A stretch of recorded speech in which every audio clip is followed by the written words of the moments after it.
तुम्हाला माहिती आहे का, देवबागमधील सीगल पॉइंट दिवसातून काही काळासाठीच वर असतो? हो, कारण सीगल पॉइंट हे कायमस्वरूपी जमीन नसून वाळूचा पट्टा किंवा एक सँडबार आहे. त्यामुळे भरती ओहोटीप्रमाणे तो कधी दिसतो, कधी पाण्याखाली जातो. समुद्रात जेव्हा भरती येते त्यावेळेला पाण्याची पातळी वाढते.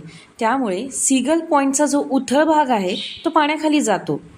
अशाच कोकणातल्या नवनवीन गोष्टींना जाणून घेण्यासाठी या चॅनलला सबस्क्राईब करा.